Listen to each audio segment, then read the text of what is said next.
Hai sahabat semuanya, kali ini kita akan belajar sejarah perkembangan ilmu biologi.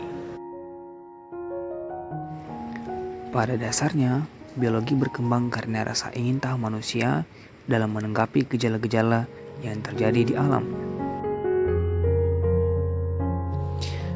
Manusia dahulu harus mengerti tanaman apa yang bisa dikonsumsi dan hewan apa yang bisa diburu. Bahkan, mereka sudah mulai menjinakkan hewan dan bercocok tanam. Dari beberapa petunjuk sejarah membuktikan bahwa biologi merupakan ilmu yang paling tua.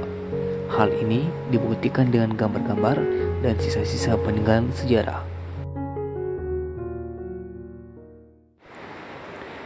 Diawali dengan penduduk Assyria dan Babilonia yang telah mengetahui cara bercocok tanam dan mengenal ilmu pengobatan.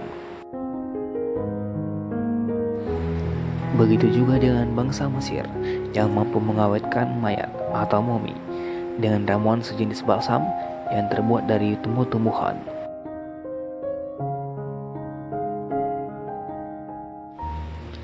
Di daratan Asia, bangsa Cina kuno juga telah mengenal berbagai tanaman obat dan menghasilkan kain sutra melalui budidaya ulat sutra. Reruntuhan kota Mohenjo-daro juga membuktikan bahwa mereka mampu memanfaatkan sekitar 960 jenis tanaman untuk pengobatan. Akan tetapi, walaupun biologi sudah dikenal, pengetahuan itu selalu dikaitkan dengan hal-hal yang supranatural. Misalnya, membelah hewan.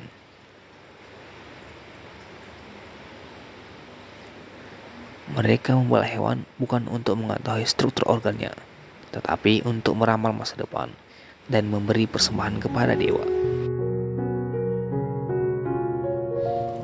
Biologi yang dipelajari sebagai ilmu pengetahuan dimulai oleh bangsa Yunani. Ahli filsafat Yunani mempercayai bahwa setiap kejadian mempunyai sebab akibat. Hukum yang disebut hukum kausalitas ini telah mendorong dilakukannya berbagai penyelidikan ilmiah.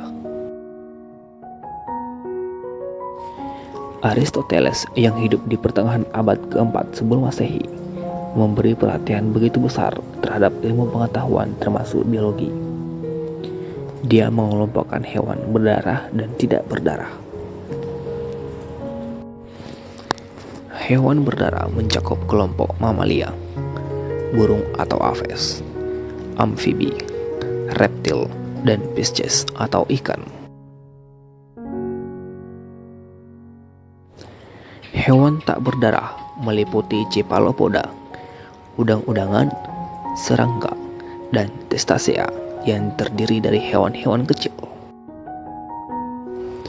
Sumbangan Aristoteles lainnya ialah tentang reproduksi dan hereditas, termasuk teori abiogenesis yang menyatakan bahwa asal-usul kehidupan berasal dari benda tak hidup atau generatio spontan yang dipercayai oleh bangsa Yunani pada saat itu. Aristoteles juga berpendapat bahwa semua makhluk hidup punya struktur dan fungsi yang disesuaikan dengan perilaku dan habitatnya. Dalam klasifikasi hewan, beliau menyarankan untuk menggunakan struktur eksternal sebagai dasar pengelompokan, serta menunjukkan pentingnya struktur homologi dan analogi organ-organ hewan yang menjadi dasar perkembangan ilmu anatomi komparatif.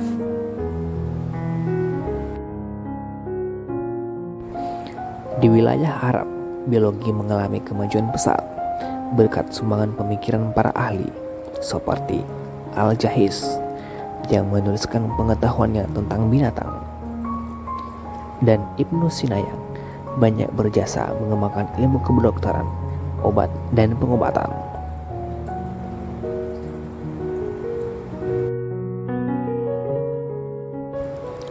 Pada abad ke-12, pengetahuan tentang tumbuhan disatukan menjadi botani dan dipisahkan dari pengetahuan yang mempelajari hewan, perburuan, dan ilmu bedah atau disebut zoologi.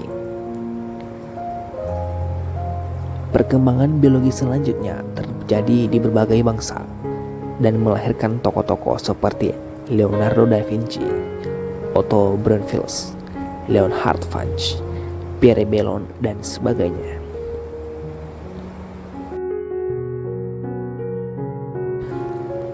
Ketika mikroskop ditemukan oleh Leeuwenhoek pada abad ke-17, dimulailah kajian biologi dengan objek yang berukuran mikroskopis, yaitu sel dan mikroorganisme. Sejak saat itu, perkembangan biologi mengalami kemajuan yang besar, ditunjukkan dengan berkembangnya teori-teori kehidupan yang baru dan munculnya cabang-cabang biologi yang baru seperti embriologi dan mikrobiologi. Tokoh-tokoh yang berjasa mengembangkan biologi pada saat itu ialah Robert Hooke, Francisco Redi, Lazzaro Spallanzani, dan Louis Pasteur. Karena makhluk hidup yang ditemukan semakin banyak, John Ray dan Carolus Linnaeus pada abad ke-17 dan 18 mengusulkan suatu sistem klasifikasi yang bersifat universal dapat berlaku baik untuk hewan maupun tumbuhan. Mereka memperkenalkan sebuah sistem klasifikasi baru berdasarkan takson-takson. Sistem klasifikasi inilah yang digunakan sebagai rujukan sistem klasifikasi modern. Ketekunan dan keuletan para ahli telah mengembangkan biologi menjadi ilmu modern dan maju dan cakupan yang luas. Perkembangan biologi tidak terlepas dari perkembangan ilmu yang lain seperti kimia dan fisika. Ketika ditemukan peralatan yang lebih canggih seperti mikroskop elektron dan metode analisis yang lebih sensitif pada abad ke-19, kajian biologi menjadi semakin luas karena objek biologi mulai dikaji secara molekuler. Biologi memberikan sumbangan yang penting bagi kesejahteraan manusia karena biologi mendasari perkembangan ilmu terapan seperti pertanian, peternakan, kedokteran, kesehatan, industri, farmasi, dan sebagainya.